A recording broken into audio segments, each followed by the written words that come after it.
El Consejo Nacional del Comercio y los Servicios, Concecomercio, les da la bienvenida a la conexión empresarial. ¿Estás sano? ¿Y tu negocio? Indicadores de salud, grado de bienestar. Grupo Leti, nuestro compromiso es mayor por ti. NK Professional Care, patrocinante oficial del Miss Venezuela. Factory Cosmetic International. Estancione, tu confianza en nuestras manos. Digitel, conectividad sin límites. Banca Amiga, Banca Universal.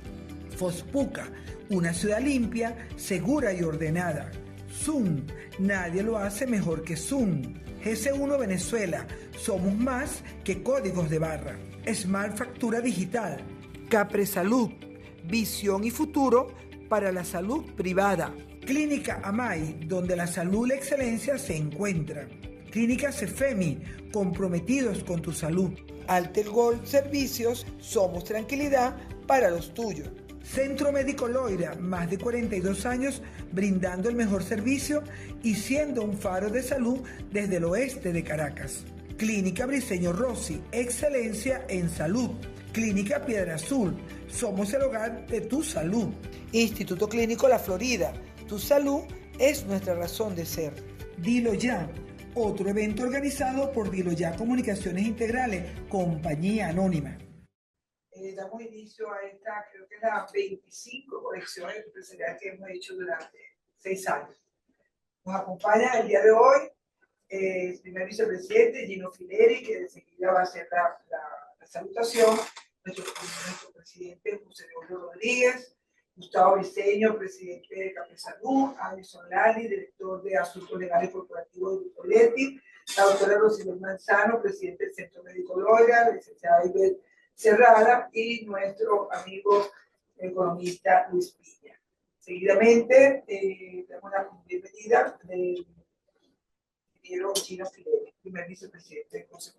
Muy buenos días a todos. Para mí es un honor y un placer dar la apertura a una cámara que da inicios en momentos tan complicados y tan oportunos para una nueva episodio de vida económico del país, donde tenemos que decir con mucho respeto y mucha responsabilidad la importancia que tiene esta Cámara, que se está dando inicio el día de hoy, que tiene que ver con un tema tan importante que es la salud de cada uno de nosotros y la salud y la vida de cada uno de nosotros. También tengo que darle importancia a que 6 años en pandemia nació algo que se llama la conexión empresarial. Y esta conexión empresarial, no todo lo que trajo la pandemia fue malo, porque nos dio la oportunidad de entender cómo podíamos llegar a la ventana, a la casa o a los gremios de una forma para mantenernos activos para la producción o para la economía de nuestro país. También quiero darle importancia al tema de la salud, que es un gremio tan importante, que hoy en día estamos hablando de salud privada, pero también ya se está escuchando la posibilidad de que tengamos alianzas para trabajar también sobre la parte pública y dar un apoyo importante sobre la parte pública. Quiere decir que nosotros como Cámara de Cabe Salud, que es una cámara que yo le veo muchísima importancia, señor presidente, de verdad usted no sabe la bandera que tiene en sus manos de esta nueva cámara y lo que puede ser para el futuro de todas las clínicas en el país, tanto de la más pequeña como la más grande, porque yo siempre que hablo con dueños de clínica o hablo con directores o médicos de clínica, veo que el tema de la salud no es solamente un tema de ganar dinero o de hacer negocio, es también la responsabilidad y el sentido de pertenencia que tienen algunas personas. Yo a principio de año tuve la oportunidad de conocer a una persona que estábamos hablando de otra cosa que no tenía que ver con clínicas y resulta que le vi un gran sentido de pertenencia y la responsabilidad que tenía él de ayudar a la gente que no tenía dinero para poderse operar o para poder entrar a una clínica y buscaban soluciones. Y yo pienso que seguramente, dándole apertura el día de hoy, estoy seguro que esta Cámara va a traer muchísimas soluciones y muchísimas oportunidades, tanto de rueda de negocio como sus situaciones médicas de salud que van a poder ayudar a todos los venezolanos. Y bienvenidos a todos. Y como dijo Josefina, soy bastante corto y preciso, no tengo que hablar ni más ni menos, sino que bienvenidos y gracias y un honor nuevamente para mí que poder estar aquí con ustedes hoy. Muy bien, eso muy bien. 2 minutos y medio. Vamos Un entonces. minuto, Jesús. Mira,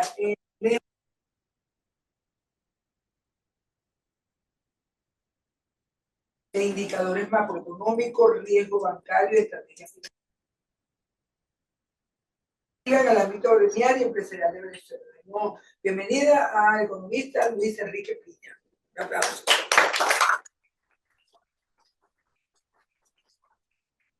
Buenos días. Josefina, Gino, José Gregorio, como siempre un placer formar parte de estas actividades. Agradecido siempre al Consejo por la invitación. Presidente, gracias por la invitación. Bueno, vamos a arrancar porque no tenemos muchísimo tiempo y es importante lo que vamos a hablar. Cuando conversaba con Josefina de qué podíamos decir en temas de salud, que es una información que es más o menos compleja de conseguir, como ustedes bien saben, yo me imaginaba esto como este título que le puse, Perspectivas Estratégicas 2026, el ecosistema de la salud y la dinámica de crecimiento en Venezuela. ¿Por qué? Porque, como ustedes bien saben, antes del 3 de enero teníamos una expectativa y teníamos una incertidumbre negativa con respecto al país. Todos los economistas teníamos más o menos un consenso que la economía iba a caer entre 7 y 10%, y sin embargo, después de lo acontecido, no hace falta entrar mucho en ese detalle, todos tenemos un consenso de que el crecimiento de la economía va a estar quizás por encima de un 10%, siendo nuestras proyecciones una de las más conservadoras. Arranquemos. No podemos hablar de la economía venezolana sin hablar de que hoy estamos en el epicentro de la geopolítica mundial. ¿Por qué? Porque como todos ustedes bien saben, además del sector salud, el sector construcción, economía, el sector petrolero es el sector primario del país. Y están ocurriendo algunas cosas en el Medio Oriente, donde los principales corredores energéticos, el Estrecho de Hormuz, el Bab el Mandeb y el Canal de Suez, están, digamos, en medio de un conflicto que los atañe entre Estados Unidos y Israel e Irán. Entonces, si hablamos un poco de lo que ha pasado en este último mes y medio, hablamos de un cierre potencial del Estrecho de Hormuz que se hizo efectivo por parte de Irán, donde, como ustedes bien saben, por el Estrecho de Hormuz o en el Medio Oriente en sí se producen aproximadamente 30 millones de barriles de petróleo diarios. Esos 30 millones de barriles de petróleo que se producen, más o menos 20 pasan por el Estrecho de Hormuz. Eso representa aproximadamente el 20% de la producción mundial y el 35% de lo que se comercializa marítimamente. Eso significa que este cierre del Estrecho de Hormuz por parte de Irán trajo como consecuencia que los precios del petróleo se incrementaran, llegando más o menos a $113 el barril en el momento del cierre. Luego, como ustedes bien saben, hubo una negociación entre Estados Unidos e Irán, un potencial pacto, donde Irán abre el estrecho y definitivamente se ve un efecto puntual específico, donde caen los precios, da la apertura del estrecho y que efectivamente va a haber una comercialización mayor. Sin embargo, por ataques de Israel a Hezbollah en el sur del Líbano, apreciamos cómo volvió a cerrar Irán el estrecho de Hormuz y definitivamente se incrementaron los precios. Luego de esto, entonces, en esta diatriba y en esta disputa entre Estados Unidos, Israel e Irán, Estados Unidos decide también bloquear el estrecho de Hormuz para los buques iraníes, lo que tiene unas consecuencias importantes que ya son bien sabidas para todos nosotros. ¿Cuáles son las consecuencias de esto en términos del Medio Oriente? Que no solo es el estrecho de Hormuz, por donde, como les repito, pasa aproximadamente el 20% de la producción mundial, sino también abajo en el Bab el Mandeb, por donde transita el 15% del comercio global, el 12% del petróleo, el 8% del gas licuado y aproximadamente el 30% de los contenedores. Y este estrecho, Bab el Mandeb, está acosado constantemente por las milicias hutíes que están en el sur de Yemen, donde hemos visto cómo han explotado barcos, y esto ha tenido riesgo no solamente desde el punto de vista económico, sino también desde el punto de vista medioambiental. Adicionalmente a esto tenemos el Canal de Suez, principal corredor energético y comercial que lleva todo el Medio Oriente y del sur de Asia a la Europa mediterránea, donde Igualmente se percibe el conflicto entre Egipto y Israel en la franja de Gaza. No voy a aburrirnos mucho con todo este cuento, pero es importante hacer este contexto porque dada esta situación en el Medio Oriente, se produce un importante cambio en la industria petrolera norteamericana, que es un proceso de desglobalización y deslocalización. ¿Qué significa esto? Que Estados Unidos ya no produce, compra prácticamente petróleo en el Medio Oriente. Y con todo lo que ha pasado a partir del 3 de enero hacia acá, definitivamente vemos cómo Venezuela se convierte en el principal actor de la garantía energética de Estados Unidos. Evidentemente no es en el corto plazo, eso lo veremos un poco más adelante, pero veremos cómo Venezuela se encamina hacia la seguridad energética norteamericana. Este proceso se llama el proceso de friendshoring y de nearshoring, que significa que Estados Unidos compra y comercializa petróleo en países cercanos y países amigos. Y dado lo ocurrido los primeros días de enero, estamos en camino a ser los nuevos mejores amigos de Estados Unidos en términos energéticos. Hoy, según las últimas cifras que se están viendo desde la industria, desde la Oficina de Industria Energética de Estados Unidos, Venezuela exporta, es el segundo exportador de petróleo a Estados Unidos después de Canadá. Estados Unidos importa de Canadá aproximadamente 4 millones de barriles de petróleo diarios y de Venezuela está importando más de 350.000 barriles. Esto se espera que evidentemente aumente con todo el proceso que estamos viviendo y con todas las inversiones que van a llegar de los Estados Unidos. Visto esto, desde el punto de vista externo, un breve resumen, pasamos a las perspectivas económicas del 2026 y cómo esto nos influye y a dónde está el sector salud, que por eso es que estamos acá, para ver de ahora en adelante cuáles son las estrategias que vamos a tomar en cuenta y qué es importante dentro de nuestro sector.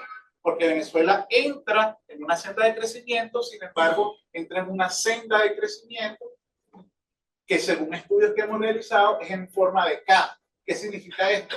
Que hay un crecimiento bifurcado, como ustedes saben, la K tiene un segmento hacia arriba y uno hacia abajo, hay sectores que van a ser más dinámicos, los que van hacia arriba, y hay sectores que son menos dinámicos. Entre los más dinámicos, definitivamente está el sector salud, eso lo veremos un poco más.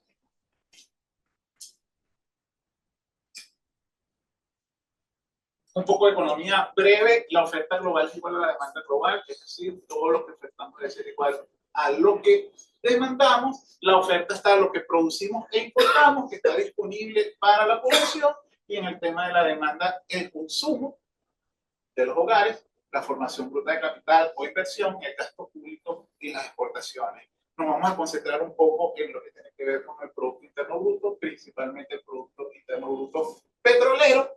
Inicialmente, como bien sabemos, Venezuela es una economía petrolera. Entonces, Venezuela hoy no tiene un problema de recursos, tiene un problema de bancabilidad de los recursos, o por lo menos hasta el 3 de enero era así. ¿Qué significa la bancabilidad de los recursos? Que podamos extraer un barril de petróleo, podamos exportarlo, comercializarlo y cobrarlo efectivamente sin fricciones, sin descuentos y sin esas cuotas de comisiones, por decirlo de alguna manera, que veníamos pagando de cada uno de los elementos petroleros.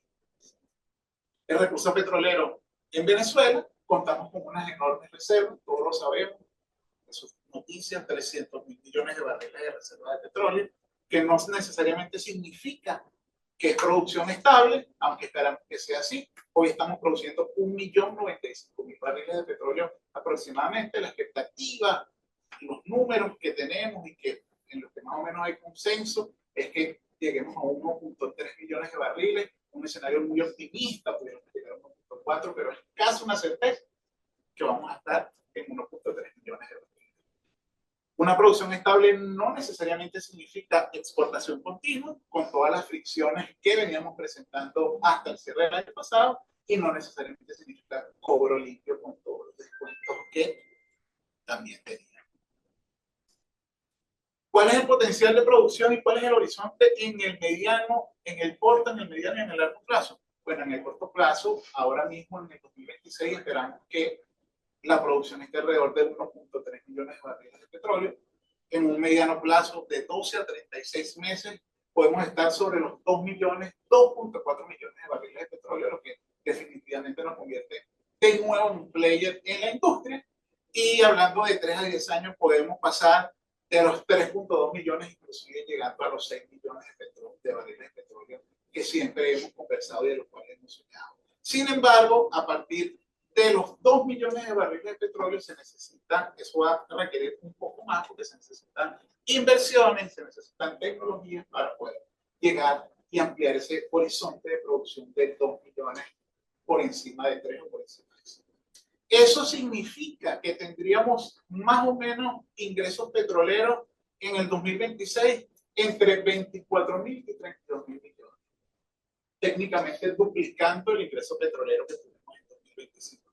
Evidentemente esto potencia el consumo, esto potencia la inversión y definitivamente la potenciación del consumo hace que el negocio de la salud, el negocio de los laboratorios, el negocio de las farmacéuticas definitivamente también entre en este ciclo de crecimiento económico en este sector. ¿Cuál es la ecuación del 2026? Que podamos producir el barril, podamos cobrarlo y con una cantidad de licencias que se han venido otorgando y que se seguirán otorgando, definitivamente poder tener la transaccionabilidad y la bancabilidad. El cuello de botella queda atrás. A partir de lo que se en enero, será posible convertir un barril producido en caja cobrable bajo compliance. ¿Era un minuto? No. Gracias. Entonces vamos a la parte que nos interesa. Si nos vamos al sector, a los sectores en la dinámica en forma de K, vean que los principales sectores que van a crecer es actividades financieras y seguros, el sector industrial, la minería y donde estamos hoy. Salud, laboratorios, industria farmacéutica, equipamiento médico y productos de higiene. Este ecosistema del negocio en Venezuela tiene prioridad. La salud tiene demanda inmediata, como ustedes bien saben. No importa la condición en la que usted esté, definitivamente usted hace gasto en salud. En el contexto actual, los gastos de las empresas y de la familia tienden a ser principalmente en el sector salud, hacia el bienestar y hacia la prevención.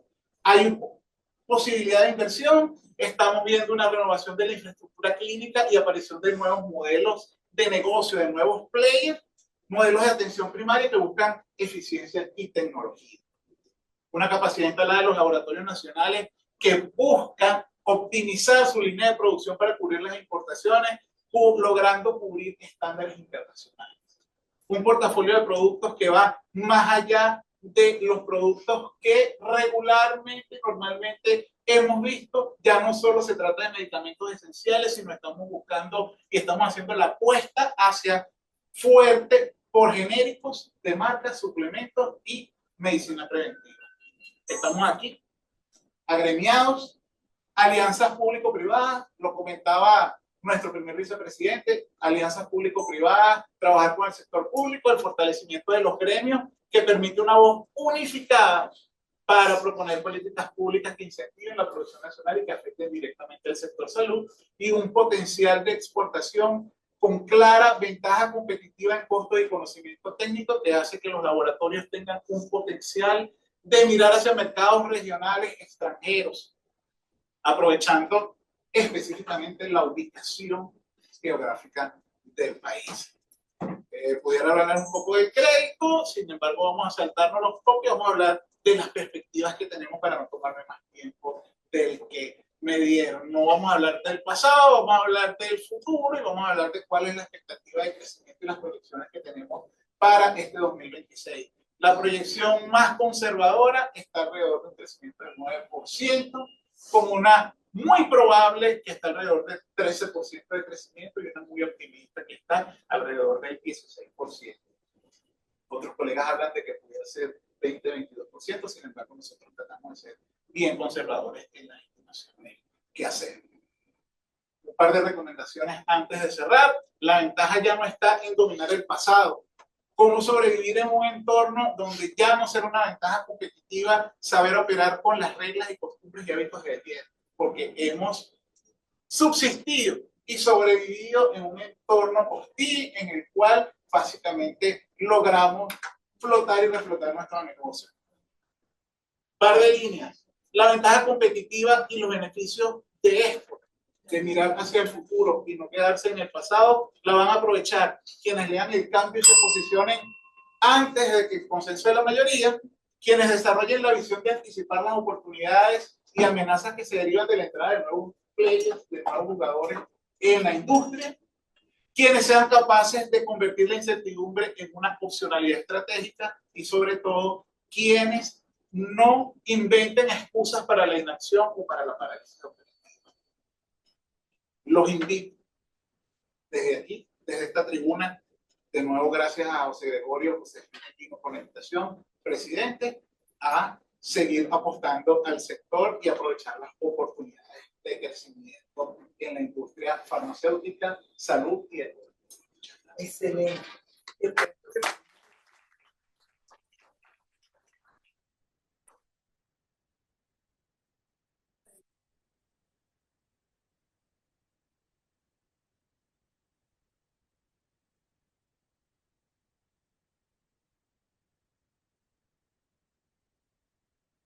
Sí, el destacado médico presidente de SwissMed, Sistema Integrado de Servicios Médicos, una organización clave en la articulación de servicios de salud y sistema conexo, CAP de salud, y además está vinculado a la clínica Virgilio Rossi y viene de una familia pues, con mucha tradición.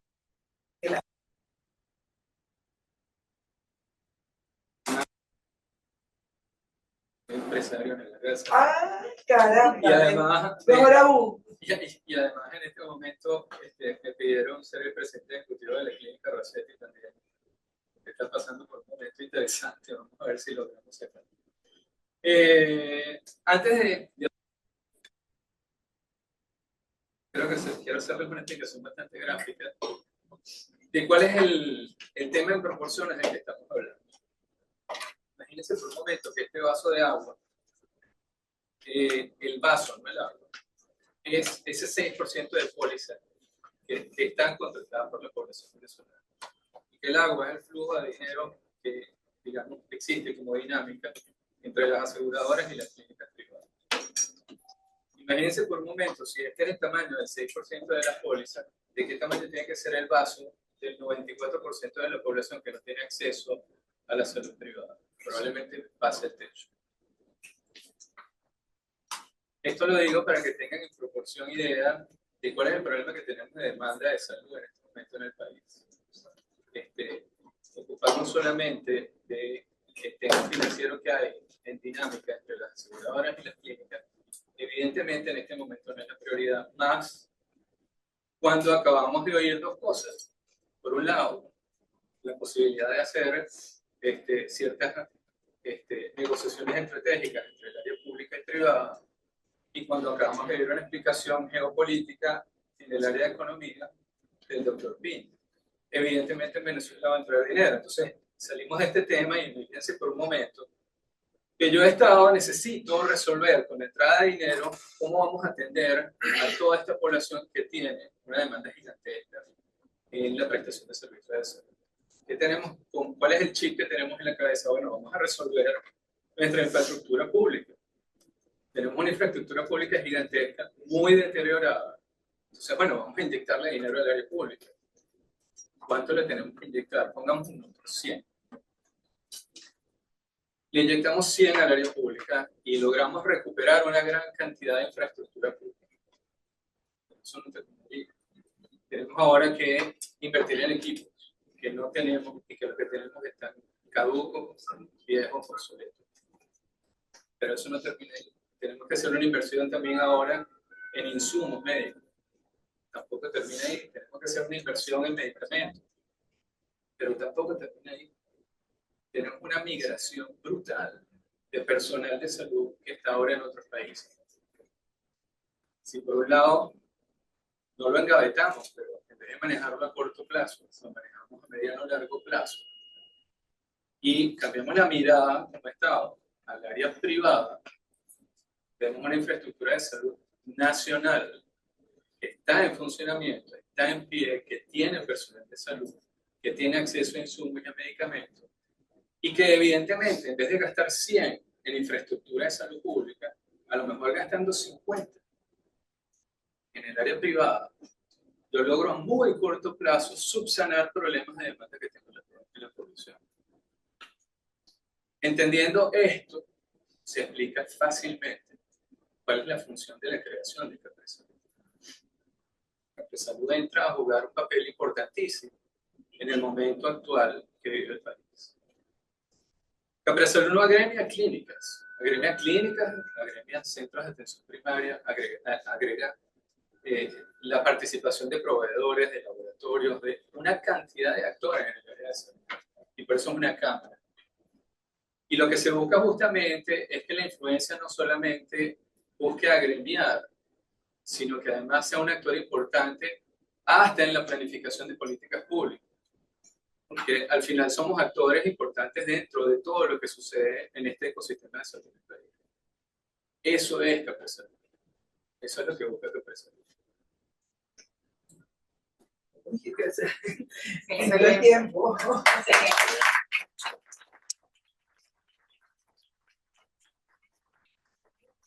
Un poco la doctora Rocío Manzano, ella es una destacada médico, gerente y figura gremial dentro del sector salud. Por su liderazgo en la gestión hospitalaria,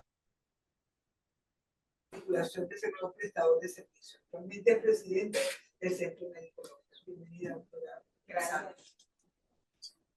Bueno, es un honor estar aquí hoy con ustedes y sobre todo presentar o más o menos decir la experiencia de cuál es el rol actualmente en la parte de en la nueva economía de las instituciones privadas. Entonces, de una forma muy sencilla, quiero decirle que, como lo dijo el economista, en un entorno geopolítico complicado donde está el país actualmente, para las clínicas privadas también es bastante difícil manejarnos y nosotros tenemos que buscar modelos de financiamiento, buscar una buena eficiencia operativa y buscar las alianzas y estrecharlas cada vez más con el sector público y privado. Simplemente quería decirles algunos datos importantes, cómo está la salud en Venezuela hoy, para saber qué debemos hacer nosotros. El 1.35% del gasto público, solamente, o sea, del 1.35% del PIB, del Producto Interno Bruto, solamente se aplica al gasto público para el sector salud. Esto implica que el 28.06% afecta el bolsillo de los venezolanos. Nuestra población invierte una gran cantidad de dinero en poder financiar la parte de salud, ya que el Estado en estos momentos no ha tenido la capacidad para tenerla y esto ha traído como consecuencia escasez en nuestro hospital. Como una medida de cómo está la salud de la población, el 68% de los esquemas de vacunación solamente se cumplen en el país. Sobre este ejemplo, las vacunas del sarampión y otras vacunas, escasamente la población alcanza la segunda dosis. La mortalidad materna es de 226 por cada 100.000 nacimientos vivos, cuando en Estados Unidos y en Chile alcanza entre un 17 y un 18%. Esto nos da una idea de cómo está la parte sanitaria en Venezuela hoy. Y por qué nosotros, como clínicas privadas, nos convertimos en un pilar fundamental para la medicina pública del país. Entre las amenazas tenemos, como lo dijo el economista, la inflación, la dolarización, el crédito restringido, pero a pesar de esto, hoy hay señales mixtas que nos dan como un poquito de luz para poder nosotros hacer algo en las clínicas privadas y poder prepararnos. Y eso es la activación de que el Fondo Monetario Internacional y la activación del Banco Mundial y las relaciones con los Estados Unidos. Yo pienso que esto va a mejorar un poquito porque probablemente ese financiamiento que está haciendo nuestra población puede hacerlo de otra manera. Pueden haber otros actores, los actores internacionales que van a venir, otras empresas aseguradoras, va a haber mayor competencia y sobre todo tal vez poder pagar con tarjetas de crédito sus servicios de salud. Con respecto, me gustaría mostrarle o decirles también que la resiliencia, la inversión y la expansión han sido, como quien dice, los pilares fundamentales para lo que se han ingeniado las clínicas privadas para poder salir adelante y salir a flote. no hemos manteniendo, ¿qué hacemos las clínicas privadas actualmente para poder apoyar salud y para poder apoyar la salud en Venezuela? Tratar de invertir en lo que los hospitales actualmente tienen ese remanente social, y es en tecnología, en infraestructura, en mantener una solidez financiera, en lograr que los pacientes puedan llegar a las clínicas, lo cual es muy difícil, ya que actualmente todas las clínicas privadas tenemos un menos de un 30% de ocupación. Y expandir los servicios, o sea, tenemos que ingeniárnoslas para lograr que los precios sean mucho más económicos, tratar de abaratar los costos para que ese paciente logre un financiamiento, pueda ser a través de una empresa de seguro o de forma personal y poder acceder a la medicina privada. Y de esta manera nosotros también poner un poquito de nosotros para contribuir a esa necesidad social y a ese remanente que existe en los hospitales. Actualmente tenemos que hacer alianzas con el Estado. Hay un programa de salud y vida que lo acaban de lanzar y que nosotros estamos obligados también por compromiso social a participar y ayudar, porque también son parte de nuestro compromiso. En esa debemos ir entonces a rescatar esos pacientes, a rescatar las confianzas institucionales, a tener una atención integral continua, a buscar eficiencia y reducir los costos para poder ofrecer, por supuesto, mejores escenarios. Sin embargo, hago un llamado a las clínicas privadas a que se reinventen. Hay servicios como atención primaria en salud, las salas de urgencia, las ambulancias y servicios de farmacia e insumos médicos que faciliten la atención de los pacientes dentro de las instalaciones médicas y crear nuevas unidades de producción. En muchas clínicas privadas las unidades no son de las clínicas privadas, sino que son outsourcing y pueden reducir costos si adquieren sus propios equipos, los manejan y los funcionan como unidades productivas. Actualmente se sabe que la hospitalización no es la principal fuente de ingreso de las instituciones privadas, sino que son precisamente esos servicios auxiliares que prestamos que permiten financiar las instituciones. Hay que reinventarnos. Llegó el momento de surfear la ola y de reinventarnos para poder mantener una Venezuela que avance. Hay varios escenarios que yo pinto. Un escenario conservador, que es mantenernos asustados como un caracol y no salir. La otra es el escenario esperado, que es el que tenemos actualmente, que es simplemente reducir los costos, seguir surfeando la ola, pero quedarnos represados todavía en tecnología y en inversión. Y un escenario en el cual me anoto, que es el escenario optimista, que es ese escenario seguir trabajando en reducir costos, seguir invirtiendo en el país, seguir innovando en tecnología, porque tenemos que diferenciarnos, o si no la competencia es completamente igual y no vamos a tener ningún tipo de mejoría. Entonces, los invito a sumarse a estos escenarios. Y para finalizar, yo creo que debemos mantenernos muy seguros con las aseguradoras, cuidar el talento y cuidar todos nuestros profesionales que tenemos en el país para evitar que se nos sigan fugando de aquí y, como quien dice, perder el norte. La unión, pienso que con Conce Comercio y con todos, que en la unión está la fuerza, y cuando nuestros propósitos se alinean y nuestros corazones laten al mismo ritmo, no hay desafío demasiado grande ni meta inalcanzable. El futuro pertenece a quienes construyen puentes y avanzan juntos. Recuperemos la esperanza, porque unidos somos imparables. Gracias por creer en construir la Venezuela que queremos.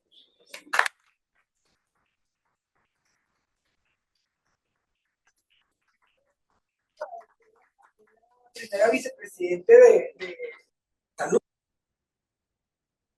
Vamos con el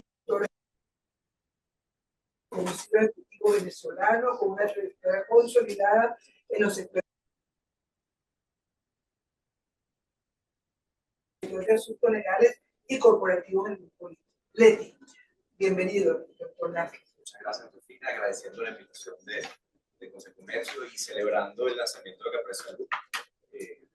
Agradezco el tiempo para poder hacer algunas reflexiones sobre lo que es el presente y la perspectiva de la industria farmacéutica como parte de esa cosa tan grande que es el sector salud, que tiene tantas aristas diferentes y que de repente no están todas en la misma sintonía.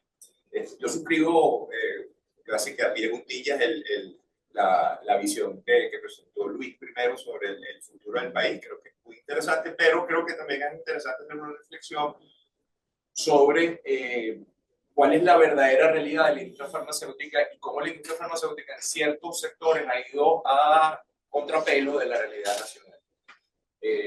para hacer un poquito una reseña histórica muy pequeña, nosotros recordamos que, bueno, en 2017-2018 tuvimos un periodo muy importante de escasez de productos en Venezuela, alimenticios, farmacéuticos, muy complicado, que afortunadamente, independientemente de las situaciones, las sanciones y todo lo que ha pasado en el país, tanto el sector alimentos como el sector salud han venido generando desde la pandemia para acá un proceso de recuperación que nos pone en situaciones que de repente están que difieren del resto de la economía en algunos aspectos particulares. En particular, nosotros podemos hablar de que el mercado farmacéutico arrancó de una precisión técnica. Cuando hablo de unidades, no hablo de dosis, sino de la caja. De unas 90 millones de unidades que se comercializaron en Venezuela en 2020 a casi 360 que se comercializaron el año pasado. Un crecimiento exponencial importante que ha garantizado suministro y del cual por cerca del 75% es producido por industria nacional. Los 17 laboratorios que tienen presencia en Venezuela están produciendo de una forma importante, con una capacidad, con un uso importante de su capacidad instalada y proveyendo lo que nosotros vemos cada vez que vamos a una farmacia, que efectivamente medicamentos, salvo sobre todo los producidos en Venezuela, y salvo medicamentos muy particulares para enfermedades catastróficas y medicamentos que no se producen en el país porque por el momento no tenemos la tecnología para producirlos, es difícil que no se consiga. Y en ese contexto con la salvedad que en Venezuela la única planta de antibióticos que hay en Venezuela la tenemos en Leti, la planta de Guarena, y tampoco se producen ni hormonas, ni vacunas, ni medicamentos neoplásticos, ni medicamentos para enfermedades catastróficas. Y afortunadamente ha habido un mecanismo de políticas públicas a través de la influencia que hemos hecho con el gobierno nacional para que efectivamente haya una ordenación de la importación y se permita la importación y se permitan dar ventas arancelarias para la importación de productos que no se producen acá y que se proteja la industria nacional y los puestos de trabajo. ¿Eso qué representa? Que de cara a la Venezuela que viene, y estaba reunido con un colega de Luis que nos decía, me dio dos reflexiones que me parecen importantes. Primero, que en Venezuela hay dos tipos de venezolanos en este momento, los optimistas y los muy optimistas. Y en ese contexto yo creo que hay que felicitar el escenario en el que estamos viviendo, pero que también el concepto que se está utilizando de sectores ganadores y perdedores es un concepto que pareciera que va evolucionando hacia sectores más favorecidos, sectores menos favorecidos, pero que sectores perdedores no deberían existir. Y en ese contexto, la industria farmacéutica, yo creo que también la industria de alimentos, el porcentaje de crecimiento en unidades pareciera que con la situación que tenemos ya de suministro, en Venezuela estamos consumiendo un promedio de 14 unidades por persona por año, lo que nos pone por encima del promedio de Latinoamérica, alrededor de 2. ¿Qué es lo que pasa? El costo promedio de la unidad en Venezuela está alrededor de los $5 por unidad, cuando el costo promedio en Latinoamérica está alrededor de los $8 por unidad. Tenemos ejemplos como Panamá o Ecuador, donde el costo promedio está en $13, $12. Entonces, efectivamente, hay un porcentaje, lo que pareciera que viene en la evolución del consumo de medicamentos en Venezuela, es un crecimiento cualitativo en vez de cuantitativo, con un asterisco que tiene que ver con que efectivamente hay una posibilidad, que yo creo que es importante, de que haya un regreso de la diáspora. Y me ponían una referencia hace poco de que efectivamente un ejemplo relativamente cercano es el gobierno de Uribe en la primera década del siglo en Colombia, donde se pacificó todo el tema de la FARC y en un periodo de 4 años el 80% de la diáspora colombiana regresó. Si en Venezuela tenemos un escenario parecido a ese, nosotros vamos a estar hablando de que estamos esperando que regresen entre 5 y 6 millones de compatriotas al país. Eso va a generar demanda y estrés en todos los servicios públicos, en todos los servicios de salud y efectivamente en el consumo. Y entonces ahí sí puede haber un crecimiento cuantitativo en el consumo de medicamentos. No obstante eso, antes del 3 de enero, y con más razón después del 3 de enero, lo que estamos planificando, lo que estamos viendo nosotros en la industria es que el crecimiento va a ser cualitativo. El incremento en la capacidad de compra del ciudadano venezolano va a ser dos cosas. Primero, que no solamente atienda el síntoma, y si tiene dolor de cabeza, vaya y se compre un analgésico, sino que vaya al médico se le receta un tratamiento y compra un medicamento o una terapia completa de medicamentos que le permita atender la causa raíz de su malestar. Y ahí efectivamente hay un crecimiento cualitativo porque nosotros entendemos que efectivamente el consumo de genéricos, que es una realidad que es importante y que se debe mantener por referencia en países como Estados Unidos, el 80% de los medicamentos que se consumen son genéricos. Y en Venezuela pareciera que la tendencia va en el mismo sentido, pero sí estamos buscando medicamentos y sí estamos previendo que se van a consumir medicamentos más complejos y de mayor calidad.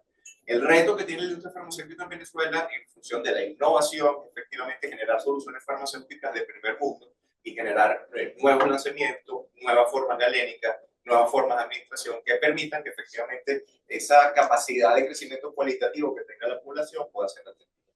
En ese contexto creo que la sinergia con los prestadores de salud es muy importante porque efectivamente lo que vemos es que el mercado se va a implicar de una forma más poderosa en el sentido de que no solamente va a haber un consumo esporádico de medicamentos, sino que va a haber un consumo de medicamentos envuelto dentro de un marco de un diagnóstico médico y un seguimiento médico y una terapia para el cumplimiento de los raíces.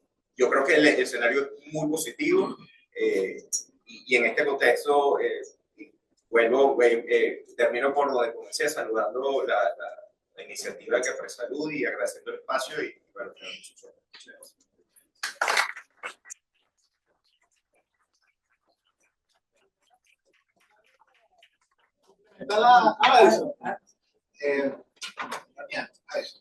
Yo estuve investigando unas cuantas cifras y de los 360 unidades que para el 2026 puede estar alrededor de unas 410 millones. Eso es una cifra importante que, si bien es cierto, no es el incremento de 90 a 360 que comentaste, pareciera ser un buen inicio. Y con respecto al tema de la diáspora,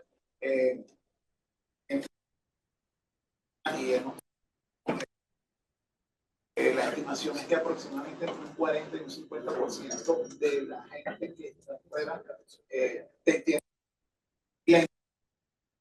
Hablando de si son 8 millones de personas, estamos hablando de 4 millones, 3.5 millones de personas que evidentemente va a impulsar el consumo, pero todo esto viene atado también a lo que comentaba José. Entonces, bueno, quería puntualizar un par de cosas. Mi comentario venía porque Adelson forma parte, Poletti forma parte de la Ruta Comercial del Éxito. Se lo agradecemos también por la presencia en todas nuestras actividades. Bueno, continuamos, vamos muy bien con el tiempo, con la participación. Seguimos entonces con Ibel Cerrada. Ibel Cerrada es una destacada consultora y directora ejecutiva de YI Aguay Consultor y W Consultores, con más de 30 años de experiencia en estrategia, innovación y transformación digital.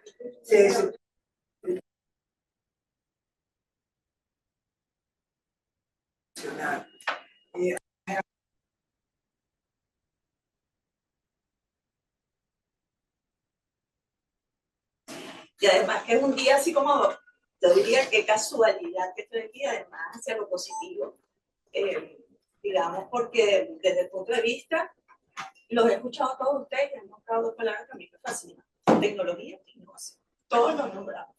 Y entonces me dan pie para ver cómo efectivamente la tecnología apalanca el sector salud, ¿no?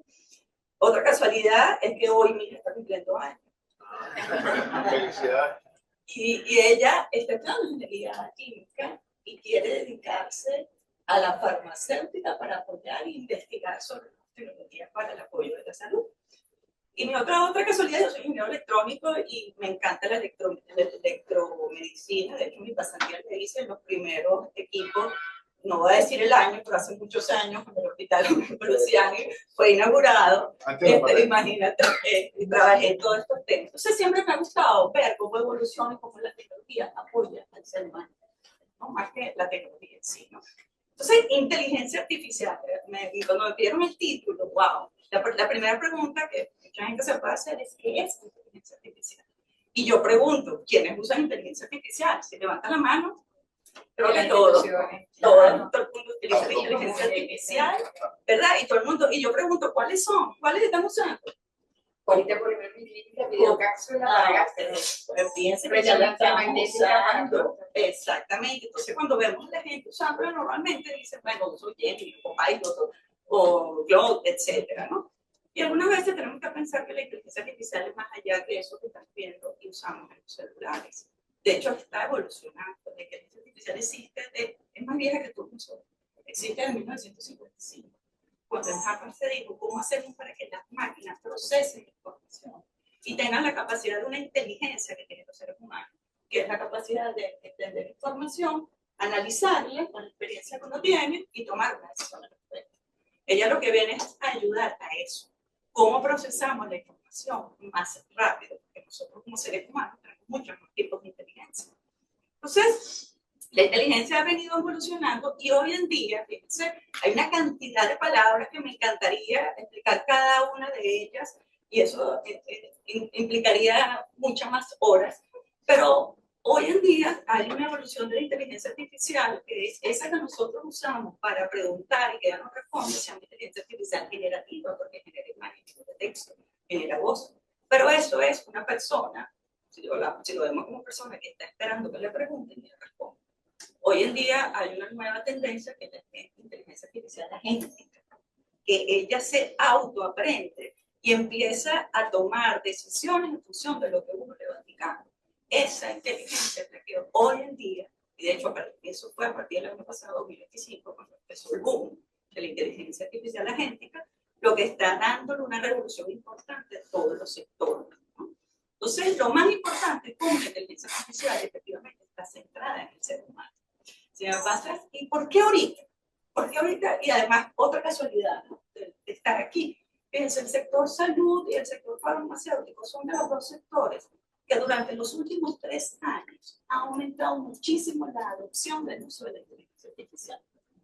Hace 5 años, el sector que estaba en la vanguardia y todavía lo es, lo vemos en la gráfica, el sector telecomunicaciones, porque bueno, es la tecnología, pero el sector salud y el sector farmacéutico son los que han aumentado en grande, han dado un salto en la adopción en los últimos 3 años del uso de la inteligencia artificial. Y nosotros no estamos acabados de eso en Venezuela. De hecho, se estima para el 2026 vamos a llegar a un 70% de adopción en el sector farmacéutico y el sector de clínica de salud. Entonces, ¿en qué lo están usando? Bueno, ya te lo nombraba, ¿no? Y sobre todo también en la eficiencia de los procesos administrativos. Cuando ustedes hablan de que queremos ser más eficientes, sí, hay que ser más eficientes. ¿Cómo podemos ser más eficientes? Precisamente con este tipo de tecnología. En mejoras de inventario para el tema farmacéutico, en todos los temas administrativos se está usando muchísimo la inteligencia artificial. La inteligencia artificial en todos los sectores. Ahora, lo más importante es cómo la usamos. La inteligencia artificial es muy poderosa, como dice. Ahora, cómo la usamos nosotros depende de los resultados. Tenemos que tener conciencia de que la inteligencia artificial o todos los sistemas de tecnología no son perfectos, cometen errores.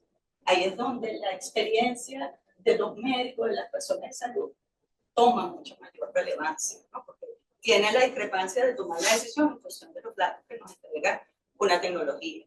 Que es privado o que es seguro, los datos, y sobre todo en el sector salud, y sobre todo en las clínicas, los datos que manejan son datos de personas, son datos regulados. Entonces, estos datos tenemos que garantizar la seguridad y para ello hay toda una estrategia de seguridad de la información que se debe tomar en las organizaciones, ¿no? Debemos evitar el uso de la inteligencia artificial pública gratis, si lo vamos a usar en nuestra organización. Y efectivamente, si quieres la próxima, ¿en qué podemos trabajar? Y me encanta esta iniciativa de Capre Salud, porque como organización que une los diferentes sectores, incluyendo el sector tecnológico, y yo me pongo totalmente a la disposición para ayudarlo, ¿qué les puedo recomendar así desde el punto de vista general? Trabajar en estos 4 pilares. Primero, los datos, la gestión adecuada de los datos, la inteligencia artificial como tecnología que analiza información de una manera rápida. Si la data está mala, la salida va a estar mala.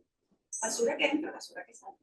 Entonces, lo primero que tenemos que hacer es cómo garantizar que los datos sean los adecuados en nuestra institución. Si hablamos de un centro médico, la gran tendencia en la historia clínica electrónica centralizada que se debe tener, ¿no? Alfabetización del personal. ¿Qué significa esto? Hacer planes de formación para que todos tengamos la misma conceptualización de lo que es la tecnología y la inteligencia artificial. He conocido empresas que compran una importante plataforma y la verdad que no la usan. Entonces sienten que están perdiendo dinero. De hecho, hay estadísticas mundiales, no solo pasa en Venezuela, hay estadísticas mundiales que indican que el 70% de las empresas están adquiriendo o están invirtiendo en temas de tecnología y inteligencia artificial. Y adivinen que solo el 2% está viendo el valor del retorno de ingresos. Y es porque no estamos preparados como personas para usar la economía. Porque no tenemos una estrategia. Entonces, la otra recomendación es tener una estrategia de adopción de la inteligencia artificial. Primero, ¿para qué la quiero usar? Para ser eficientes, para mejorar diagnósticos, para hacer que nuestros médicos sean como, hay un término que se habla del humano aumentado. Es decir, como yo, con las facilidades que tengo como mi profesión, puedo aumentarme con el uso de la inteligencia artificial. Entonces existen los médicos aumentados, ¿no? Entonces, ¿para qué quiero la inteligencia artificial o la tecnología? ¿Y cómo sería la estrategia de adopción? En el MIT proponen gatear, caminar y correr. Empecemos desde pequeño, con algo muy pequeño y viendo victorias tempranas. Y sobre todo trabajar en la ética de las personas. Porque si yo cometo un error por estar revisando lo que me dio la información o la tecnología, ¿de quién es la responsabilidad? Entonces tenemos que trabajar el tema ético, la transparencia, que significa en los temas de salud, la transparencia significa cómo demostrar que la información que el sistema te dio, de dónde tomó la información para que efectivamente te diera un diagnóstico adecuado, ¿no? Entonces hay sistemas, a su vez, que nos ayudan a demostrar de dónde se tomó la información para dar los resultados. Y eso ayuda mucho a la transparencia, a explicar por qué se tomaron esas decisiones. Y bueno, y para finalizar, yo les quiero dejar este mensaje que bueno, lo dice mucho y también lo dice un profesor del MIT. La inteligencia artificial no viene a sustituir a los trabajadores administrativos de una clínica o de una empresa de farmacia, no viene a sustituir a los doctores, porque se habla que el diagnóstico, sobre todo el radiodiagnóstico, son los que están usando mucho el uso de la inteligencia artificial, pero necesitamos el experto. Entonces, la inteligencia artificial no viene a sustituir a los colaboradores, a los doctores. A ti te va a sustituir a aquellos que la sepan usar adecuadamente para que sea eficiente la organización. Y por último, este mensaje que les dejo, la tecnología más poderosa no es la que reemplaza al médico ni a las empresas, es la que le devuelve el tiempo a ese doctor para ser más humano, que es lo que nos caracteriza a nosotros como venezolanos. Gracias.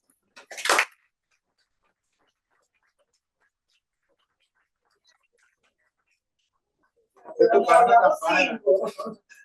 la campana. Bueno, vamos a dar inicio al artículo de preguntas y respuestas. Entonces, bueno, arrancamos aquí con los presentes.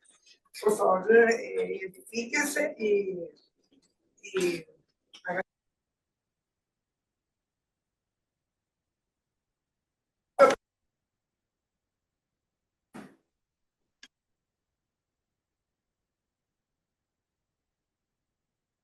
Y el consultor jurídica de Clínica MAI, me acompaña su presidente, el doctor José Manuel Martín, que nos comentará un poco cómo va a ser la dinámica para...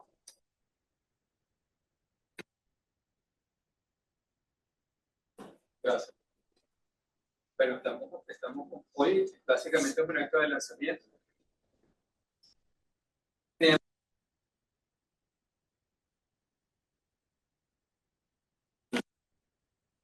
Tenemos con el apoyo del Consejo de Comercio a darles a todos los contactos para que puedan acercarse, comunicarse, inclusive crearemos ya la figura de la afiliación, porque una cosa son los miembros, digamos, y otra cosa es la figura de los afiliados.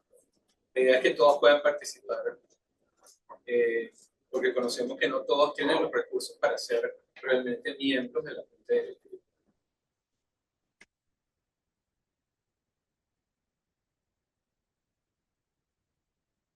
salud, y no solamente en Caracas, sino a nivel nacional, porque lo que estamos buscando es resolver una demanda a nivel nacional.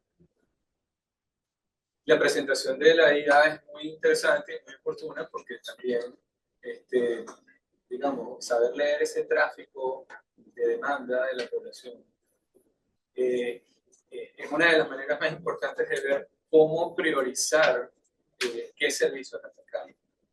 Es decir, en salud se manejan demasiados temas de datos, no solamente a nivel de patología, sino también a nivel de demandas de servicios, y eso a nivel nacional. Entonces, ¿qué es lo que queremos?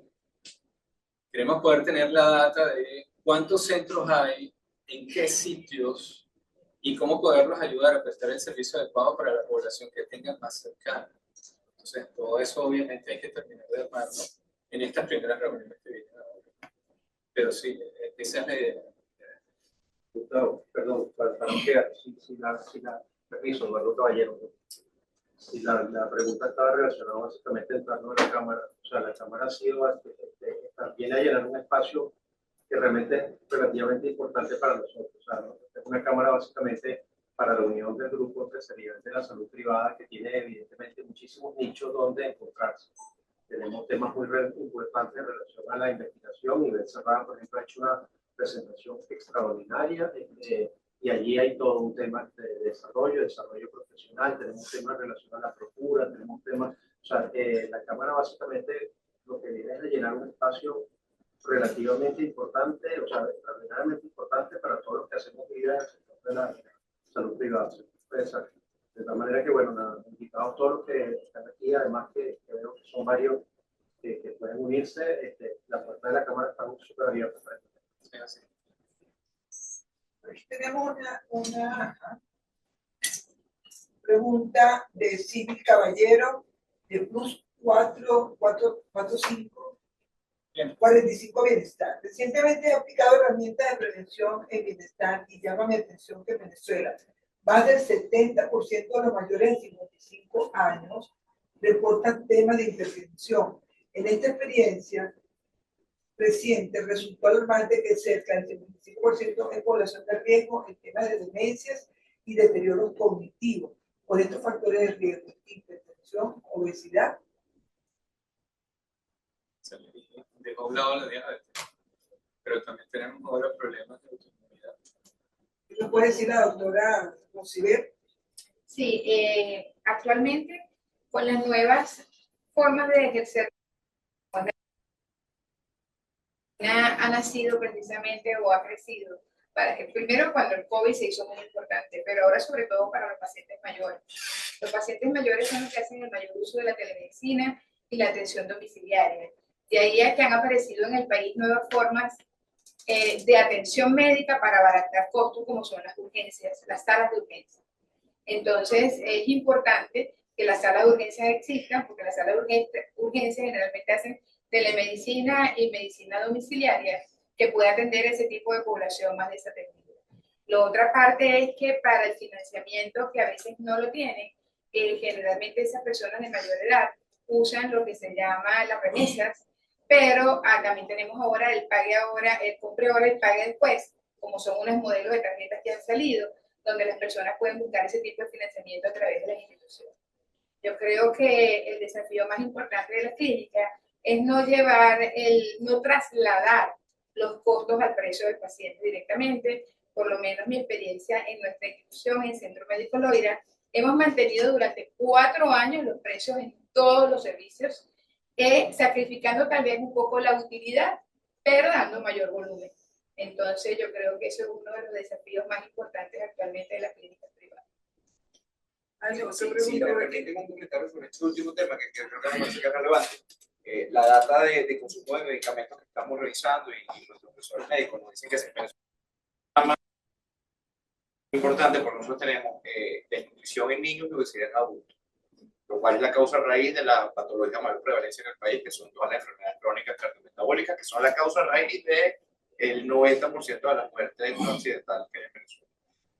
Hace cuestión de 2 semanas hicimos una jornada médica en una población que estaba a 1 hora de Maracay y nos pegó muy fuerte la data que arrojó la jornada de que el 95% de los menores de edad que acudieron a la jornada tenían un problema de desnutrición con obesidad, lo cual es muy complicado. Y al final, analizando un poquito la data, y aquí creo que todavía nos falta desarrollo por hacer, pero me huele que viene por ahí, pareciera que el problema no es tanto de recursos como de educación.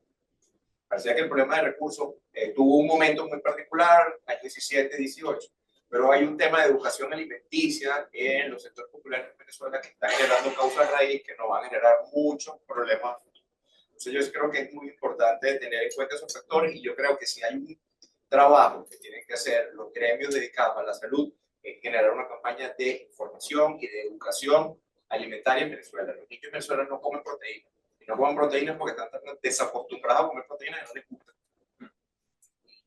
Y bueno, yo creo que es un tema de educación a las madres y a la población, porque si no, además el problema de un niño que no come proteínas con el tema de su desarrollo cerebral tiene una cantidad de complejidades muy importantes. Yo creo que eso es un reto de cara a la Venezuela que viene que tenemos que afrontar con mucho seriedad.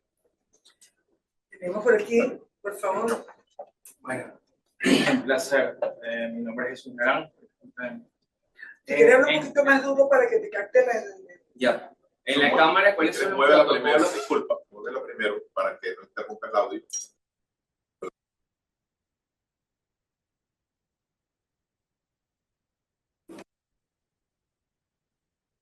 En la cámara, va a haber oportunidad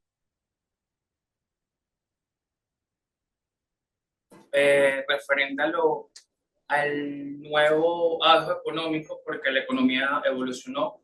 Disculpen, para los que no saben, yo soy el empresario más joven invirtiendo en salud en Venezuela. Yo soy uno de los dueños del Centro de Diagnóstico Salud Petare. Yo cuento con el primer laboratorio con más de $600.000 en tecnología. Tengo el primer equipo en el país de 7 subpoblaciones para estudio de hematología oncológica. Tengo lo último en quimioluminiscencia para detección de cáncer del próstata. Tengo lo último en tecnología para marcadores tumorales y pruebas especiales en el país. En 3 años nosotros hemos atendido a 60.000 personas. Somos la primera unidad que está haciendo alianzas con las Naciones Unidas para dar pruebas de VIH y sífilis gratuitamente a la población de Petare. No sé si nosotros nos podríamos opinar, ya que nosotros creamos un modelo de negocio que es el primero en el país en hacer alianzas con hospitales públicos.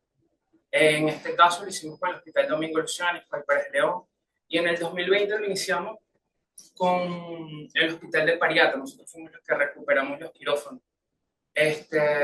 No sé si nos darían la oportunidad humildemente, ya que nosotros estamos entrando en el negocio.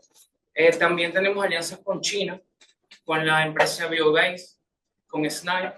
El 14 salgo a China, porque quieren ver la nueva metodología de construcción de hospitales públicos. Obviamente es algo que lo paga el gobierno de China, las empresas que nos están mandando a buscar, justamente porque nuestro modelo de negocio es un poco no común. Somos los primeros en hacer 950 domicilios bajo un modelo que se llama Salud Petare Home Care. Lo único que llegó a hacer 300 domicilios, atención en casa, fue Tu Buen Doctor, que ya no está abierto. Y ahorita estamos diseñando una unidad que va a ser la primera en el país de ambulancia con UCI. Entonces no sé si nos permitirían o nos darían la oportunidad de nosotros participar con ustedes como para también dar nuevas ideas, ya que nosotros somos los más chamos, por decirlo así. También los invito a todos, estamos en donde está Locatel, es nuestro mismo grupo. Somos la primera unidad donde nosotros construimos la clínica, era un banco. Fue el primer permiso en 30 años que dio Sudeban para poder construir la clínica. Somos la primera APS que pasó a ser unidad médica en un corto tiempo por los números y estadísticas que llevamos. Y también somos una de las pocas estructuras en el país que la unidad es americana. Nuestra estructura se construyó con un modelo americano de negocio. Entonces, no sé si nos darían la oportunidad también de mostrarle nuestro equipamiento, ponernos a la orden con clínicas privadas para hacer referencia. Eso estamos buscando en estos momentos. Ayer nos llegó el primer equipo de hormonas por quimioluminiscencia también. queremos ser referencia en el país. Nuestros precios son súper accesibles ya que manejamos pacientes populares. Es la primera unidad privada que se está construyendo en el barrio.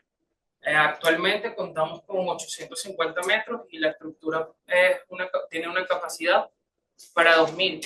Y vamos a traer los primeros quirófanos que se arman como un Lego, ¿saben? No necesitamos, ya vienen ya prefabricados para ahorrar tiempo en las construcciones y tiene un modelo más económico para...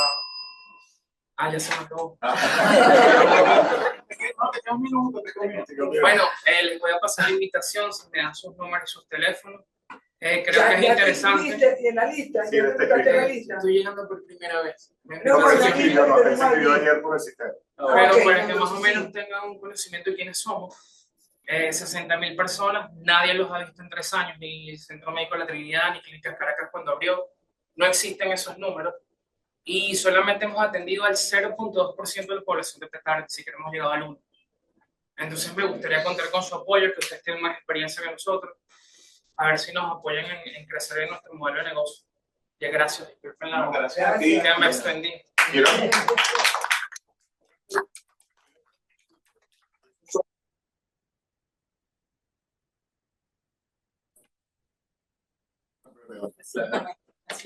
Sí, bueno, por aquí nos están preguntando los datos. Realmente aquí teníamos una emergencia, digamos, de lo que es el cronograma de nuestras actividades como Conce Comercio, la necesidad de salir. Y déjeme decirle que, bueno, gracias por supuesto al apoyo que nos ha brindado nuestro presidente a la orientación, de decir, hagan las cosas con cuidado, cubran todas las... Tenemos el documento constitutivo ya en el SAREN, aquí está nuestra abogada Agni. Nos cubrimos, digamos, de todas las referencias, enviamos una carta que él también tuvo firmándola para darle la seriedad y el carácter que esto requiera, porque nosotros en Conce Comercio, esa es parte de nuestro rol, impulsar la creación de nuevas cámaras y todo esto. Entonces, mientras vivimos esta transición, que esperamos que sea de una semana, donde está en Instagram, en los teléfonos, todo eso, ellos en principio van a funcionar aquí, en nuestra sede, en un espacio que tenemos por aquí. Y bueno, en una armonía perfecta, nuestras redes, @ConceComercio, @Ruta Oficial de ZCDA, y nuestro teléfono de Conce Comercio es 576-9111, que todas las chicas saben que es Café Salud, están dispuestas a apoyar y con muchísimo gusto. Bueno, llegó la hora del cierre. Creo que tenemos otra pregunta por aquí. Invitamos a Tony Yune, por cierto. Tony Yune me dio la oportunidad de empresario. Su proyecto. Tengo la oportunidad, yo agradezco mucho a Tony porque él me dio la oportunidad de apoyarlo en el proyecto. Fue un único trabajo en pandemia, aparte de Conce Comercio.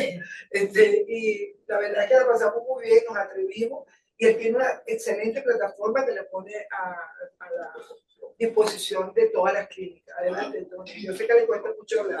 No vas a poder enfocarlo. No, tienes que ponerte para allá. Pues para allá. Entra acá. Aquí. Ahí para que te vean. Aquí. Yo por acá. Yo por la cámara, por acá. Ajá. ¿Fíjate? Que se pongan la cámara.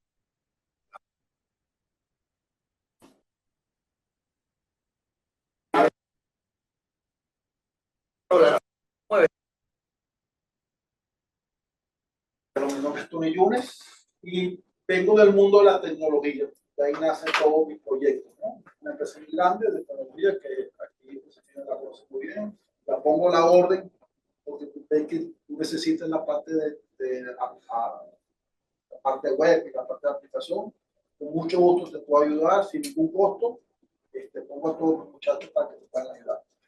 A raíz del COVID fue que conocí a Josefina y nosotros hicimos una app y un servicio médico de telemedicina.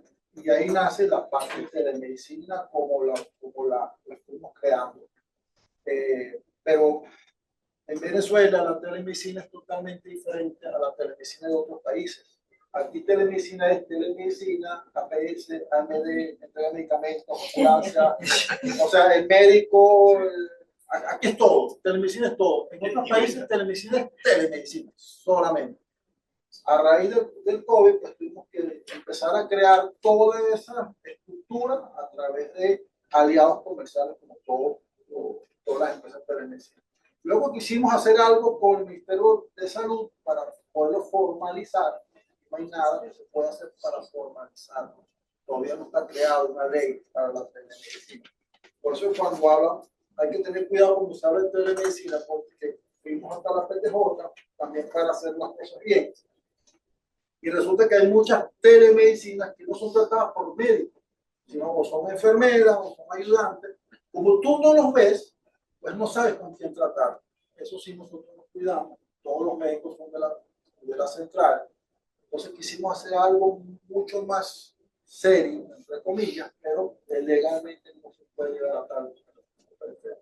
Bueno, muchas gracias y bueno, seguimos a la orden. Lo invitamos para que se inscribiera porque él es del departamento Conexos. Por supuesto, sí. Muchas gracias por el apoyo. De nada. Afiliado desde hoy. Sí, señor. Y además que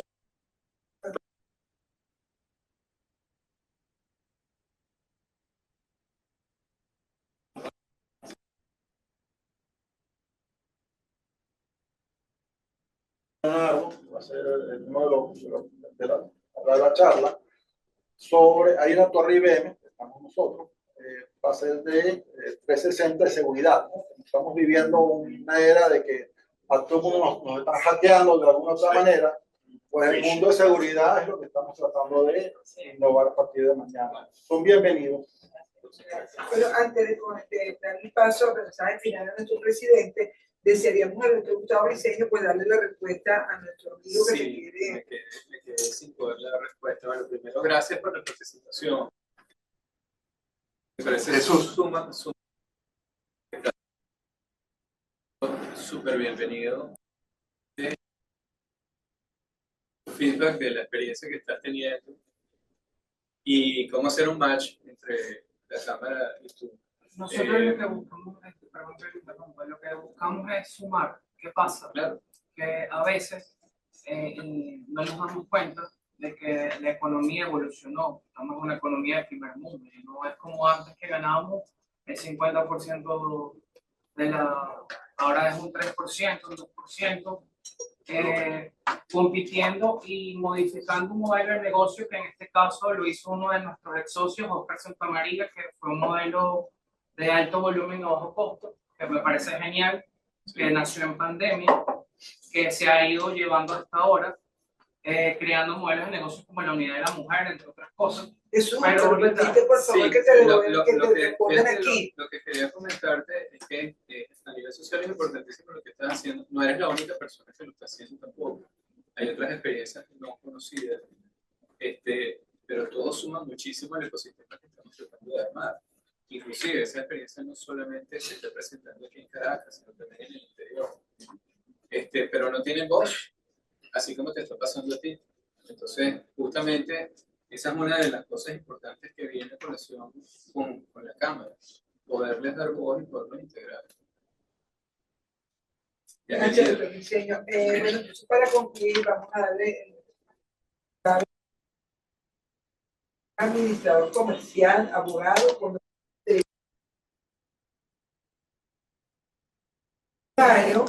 casi un año, ejerce como presidente de Consejo de Comercio.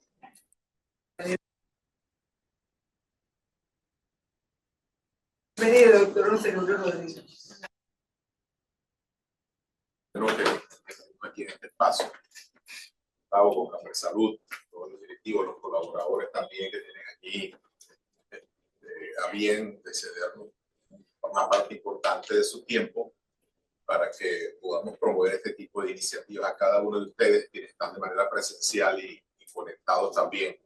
Cómo pudimos pasearnos también por todas estas experiencias que se expusieron también y que denotan la importancia de uno de los sectores que para nosotros tiene mayor relevancia. Entonces, Comercio en sus ejes estratégicos tenía como primero, lo tiene como primero en su ruta, en su roadmap, educación, ciencia y tecnología.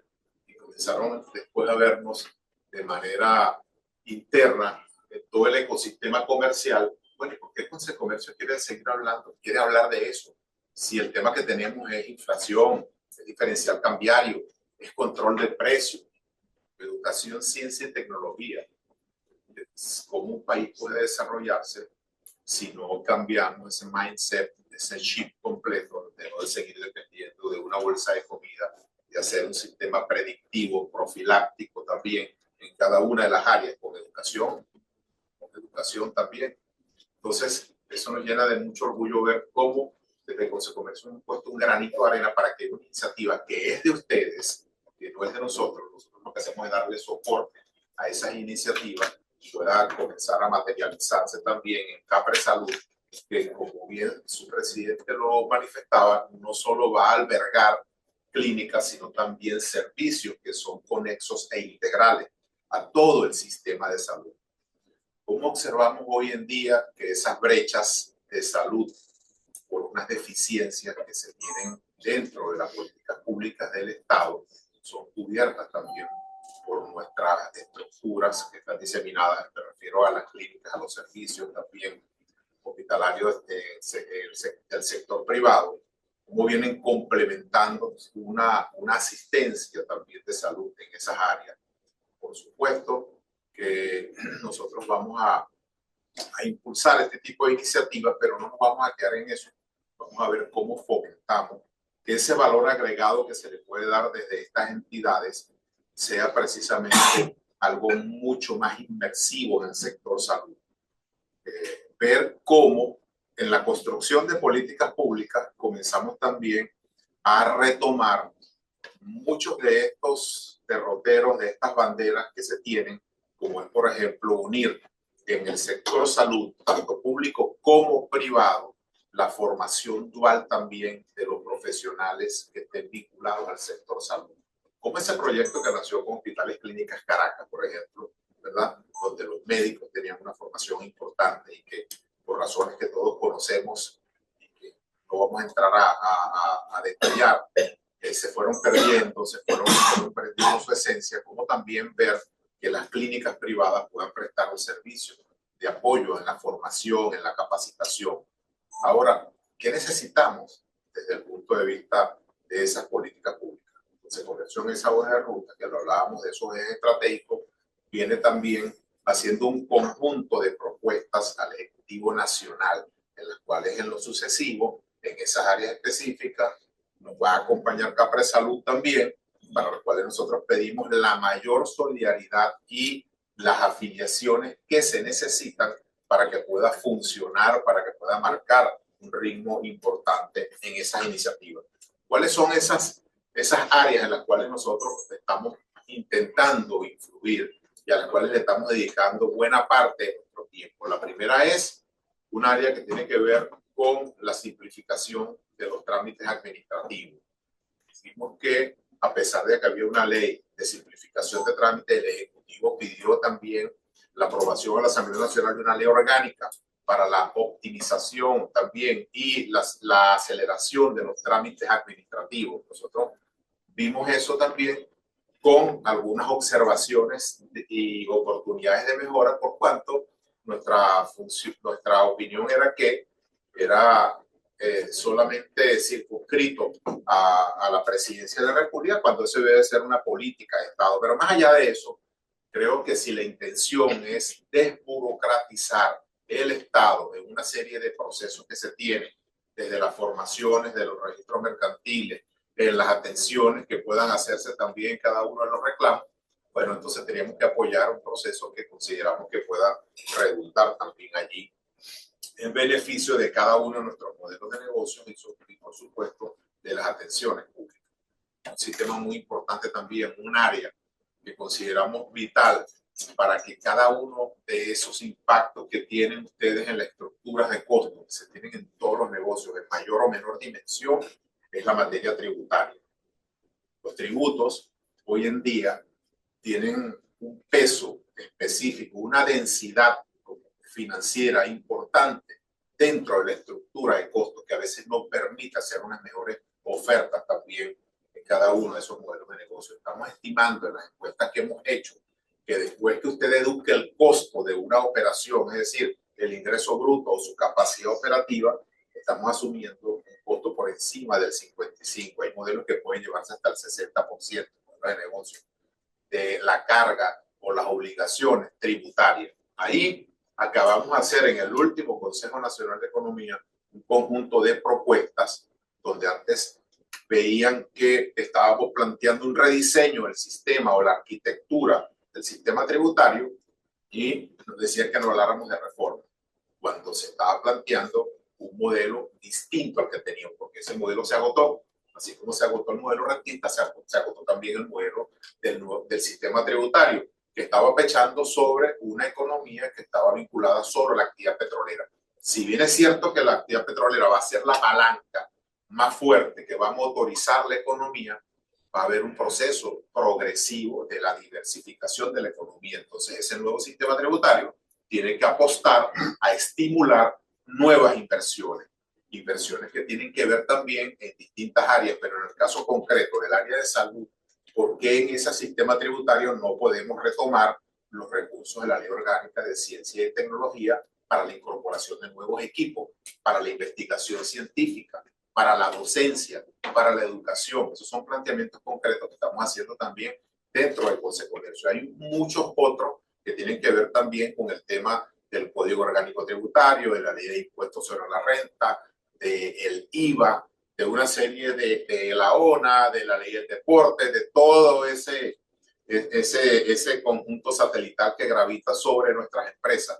Pero en el caso concreto del área de salud, las cuales no están eximidas tampoco de esas fiscalizaciones, que tenemos un código orgánico excesivamente punitivo, ahí también estamos haciendo profundas observaciones. Ya las entregamos por escrito, no solamente las expusimos, sino que también las entregamos por escrito y estamos esperando que se nos llame para hacer defensa de cada una de esas propuestas.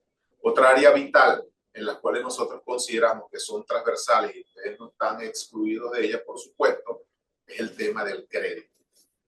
El crédito en Venezuela existe, sí, pero es muy poco y es muy costoso hoy en día. Estamos hablando de un crédito que está en el orden aproximado del 2.7 al 3% del Producto Interno Bruto, y en los países promedios de América Latina esa cartera de crédito está por encima del 40%. Imagínense ustedes toda la brecha que tenemos ahorita por el tamaño de la economía. Seríamos felices si tuviésemos por lo menos el 10% del crédito. Y ese crédito no lo estamos pidiendo solo para las empresas. Ese crédito estamos pidiendo también que pueda ir migrando progresivamente a buena parte de la población. Eso que se hablaba también de las tarjetas de crédito, para que puedan tener acceso a servicios de educación, a servicios de salud. O sea, creemos que ahí está el núcleo central de la recuperación de la capacidad de consumo. Todo el mundo quiere alimentarse bien, quiere tener buenos sistemas de salud, quiere tener acceso también a la tecnología, pero hay un porcentaje importante superior al 67% de la población que no tiene esa capacidad hoy en día, y que hay que buscar sistemas alternativos adaptados a esa capacidad de ingreso que permitan, y que sabemos que van a ir migrando, pero hoy en día hay que trazar ese tipo de estrategia. ¿Cómo tenemos bancarizados más de 1.600 millones de dólares llevando frío en las bóvedas de los bancos y no los podemos utilizar? Pero tenemos un ecosistema que en los peores cálculos, porque no hay cifras oficiales, se estima que son un promedio entre 6.000 y 7.000 millones de dólares en todo el ecosistema comercial, lo que tenemos en el bolsillo cuando compramos. ¿Y por qué no se bancariza? Porque tenemos un impuesto mal llamado a las grandes transacciones financieras, IGTF. Es una propuesta que está en la reforma que estamos planteando también. Nuestra propuesta es eliminar eso. ¿Cómo va a ser un impuesto a las grandes transacciones financieras cuando una persona va a pagar una prueba de laboratorio, por ejemplo, en cualquier sistema de salud con 20, con 30, con 40, con 50 dólares? O una señora en un supermercado va a comprar con $20 que le enviaron de una remesa. Eso no es una gran transacción financiera. Eso podría quedar redimensionado a una alta gama. ¿Y por qué los servicios de alimentación y salud no están excluidos de esos pagos? Porque no podemos utilizar también ese dinero para dar créditos a modelos de negocios específicos que nos interesa impulsar, y esos créditos sean en dólares y los regresemos en dólares para que no tengas incidencia, para que tengas incidencia cero en la inflación. Es decir, hay propuestas concretas, y hay un tema también allí que dentro de lo que nosotros hemos denominado esa simbiosis forzosa de cambios, de transformaciones que se vienen dando, pero que abren espacios y oportunidades que tenemos allí. ¿Cómo podemos utilizar parte de esos recursos también para incorporar nuevos equipos? Nuestras clínicas, nuestras unidades de atenciones vienen haciendo grandes esfuerzos en incorporar nuevos equipos, pero tienen también trabas en los trámites que vienen haciendo importaciones de esos equipos. Entonces nosotros allí estamos también intentando ayudar para que esas importaciones, todo ese proceso del COMEX, todo ese proceso de las aduanas, sea mucho más transparente, sea menos interacción con la persona, sea mucho más automatizado para que estemos a la vanguardia de los países de la región también. Así que desde Conce Comercio, nosotros pues queremos dar una humilde contribución de fortalecer la constitución, la afiliación como una unidad gremial importante de CAPRESALUD, que no se circunscribe estrictamente al tema de las clínicas, sino que abarca un espectro mucho más amplio también para que tengamos fortaleza. Aquí cabe todo en este espacio. O sea, no es un espacio para un segmento determinado, sino precisamente un estadio donde vamos a tratar de hacer aportes, buscar cómo se construye y hacer una propuesta de la ejecución de una política pública en el centro de la cual va a estar el ser humano, siempre va a estar el ser humano allí, y la recuperación económica para que este ser humano pueda tener también la capacidad de asumir y honrar compromisos. Todas esas brechas que tenemos con los seguros, que tenemos con los particulares, tiene también una dimensión de naturaleza económica importante. Y ahí tenemos que atacar no las consecuencias, sino las causas. Y es lo que estamos haciendo desde Conce Comercio. Así que en nombre de su junta directiva, en nombre de todos nuestros afiliados, queremos pues darle nuestra gratitud por atender el llamado y, por supuesto, siempre en la línea de fortalecer a CAPRESALUD. Ayuden a CAPRESALUD, es ayudar al mismo sistema de ustedes. No nos quedemos solo en el aspecto financiero de cobrar los seguros, que es importante y que en eso vamos a ayudar también, sino que tenemos que darle un valor agregado a la constitución de esta entidad gremial, mucho más allá del cobro de los seguros.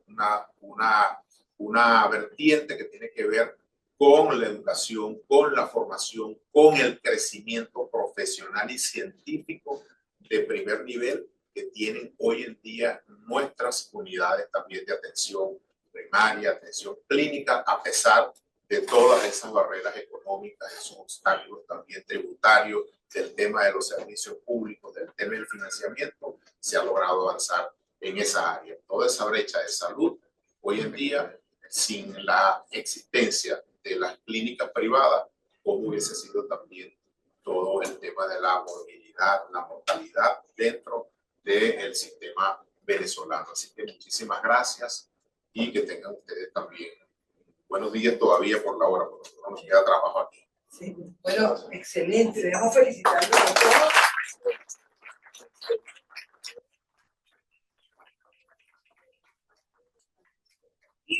Y gracias a nuestra audiencia, sí, nos respondieron, nos conectaron, están interesadísimos en saber un poco más. Por ahí preguntaba a Conce Comercio que para cuándo el nuevo código de comercio, que tiene desde los años 60, ¿no? Sí. Bueno, aquí estamos trabajando, siempre a la orden, nos volvemos a ver por este canal, por esta vía, en una próxima conexión empresarial, y no puedo dejar de invitarlos a todos a que nos acompañen a la asamblea. Omitimos eso, nuestra asamblea anual de Conce Comercio es el 21 y 22 de mayo en la ciudad de Barquisimeto. Con el respeto que merecen todos los citadinos, creemos desde Conce Comercio que es importante darle valor también a las regiones. Entonces vamos a hacer eso alternándolo con la capital, que es más cómodo, es menos costoso, pero creemos que en las regiones también hay iniciativas importantes que tenemos que impulsar. Bueno, síganos por @Conce Comercio, nuestras redes, y @ruta oficial de ZL. Gracias. El Consejo Nacional del Comercio y los Servicios, Conce Comercio, les da la bienvenida a la conexión empresarial. ¿Estás sano? ¿Y tu negocio? Indicadores de salud grado de bienestar. Grupo Leti, nuestro compromiso es mayor por ti. NK Professional Care, patrocinante oficial del Miss Venezuela. Factory Cosmetic International. Estancione, tu confianza en nuestras manos. Digitel, conectividad sin límites. Banca Amiga, Banca Universal. Fospuca, una ciudad limpia, segura y ordenada. Zoom, nadie lo hace mejor que Zoom. GC1 Venezuela, somos más que códigos de barra. Smart Factura Digital. Capre Salud, visión y futuro para la salud privada. Clínica Amay, donde la salud y la excelencia se encuentran. Clínica Cefemi, comprometidos con tu salud. Alter Gold Servicios, somos tranquilidad para los tuyos. Centro Médico Loira, más de 42 años brindando el mejor servicio y siendo un faro de salud desde el oeste de Caracas. Clínica Briceño Rossi, excelencia en salud.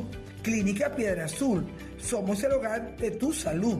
Instituto Clínico La Florida, tu salud es nuestra razón de ser. Dilo Ya, otro evento organizado por Dilo Ya Comunicaciones Integrales, compañía anónima.